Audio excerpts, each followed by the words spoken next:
రాష్ట్ర వ్యాప్తంగా యాసంగి సీజన్ ప్రారంభమైంది. ఇప్పటికే వరి నాట్లు పడ్డాయి. దాదాపు నెల రోజులవుతుంది. నాట్లు వేసి నెల రోజులవుతున్నా గానీ, రాష్ట్ర ప్రభుత్వం రైతుల అకౌంట్‌లో వేయాల్సినటువంటి పెట్టుబడి సాయం రైతు భరోసా ఏదుందో, అది ఇంతవరకు రైతులకు ఎవరికీ అందలేదు.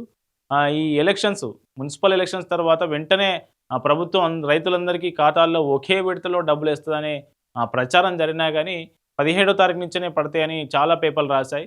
ప్రభుత్వంకి అనుకూలంగా వార్తలు రాసే కొన్ని పేపర్లు గూడా ఇదే విషయాన్ని రాశాయి. కానీ అలా జరగలేదు. ఈరోజు 18 తారీఖు ఈరోజు కూడా మనకు రైతుల అకౌంట్‌లోకి రూ. 1 అంటే రూ. 1 పడని పరిస్థితి. మళ్ళీ ఎప్పుడొస్తుందో కూడా ప్రభుత్వం నుంచి ఒక స్పష్టత లేదు. మున్సిపల్ ఎన్నికల ప్రచారంలో భాగంగా మాత్రం సీఎం రేవంత్ రెడ్డి అనేక వేదికల మీద చెప్పారు. ఖచ్చితంగా మున్సిపల్ ఎన్నికలు అయిపోయిన వెంటనే మీకు రైతు భరోసా ఇస్తా అన్నాడు. అంతకుముందుకు గ్రామ పంచాయతీ ఎన్నికలప్పుడు సంక్రాంతి తర్వాతనే మీకు రైతు భరోసా ఇస్తా అన్నారు. సంక్రాంతి పోయింది, గ్రామ పంచాయతీ ఎన్నికలు పోయినాయి, మున్సిపల్ ఎన్నికల తర్వాత అన్నాడు, మున్సిపల్ ఎన్నికలు పోయినాయి. 17వ తారీఖు నుంచి రైతుల ఖాతాలో ఒకే విడతలో డబ్బులు పడిపోతాయి, రైతు భరోసా పడిపోతాయి అనే ప్రచారం జరిగింది. దీనికి సంబంధించి మనం తాజాగా 2 రోజుల క్రితం ఆంధ్రజ్యోతి ఒక ఆర్టికల్ కూడా రాసింది. దీనికి సంబంధించి 13వ తారీఖు నాడు రాసింది.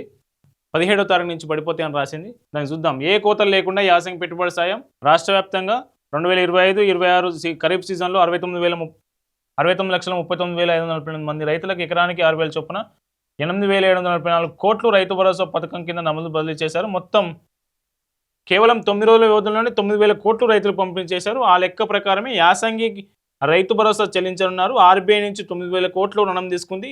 ఈ మొత్తాన్ని రైతు భరోసాకే కేటాయించి పెట్టినట్లు సమాచారం. మున్సిపల్ ఎన్నికల ప్రక్రియ ఈ నెల 16వ తేదీతో ముగిసిపోతుంది. ఆ వెంటనే ఎన్నికల కోడ్ ముగిశాక రైతుల ఖాతాల్లో అమౌంట్ జమ చేయనున్నారని, అంటే ఆర్బీఐ దగ్గర తీసుకున్నటువంటి అప్పు ఏదైతే ఉందో ఆ రుణం వెంటనే మున్సిపల్ ఎన్నికల కోడ్ ముగిసిన వెంటనే రైతుల అకౌంట్లోకి పడుతుందనే విషయం రాసింది ఆంధ్రజ్యోతి. కానీ రైతుల అకౌంట్లో డబ్బులు పడలేదు.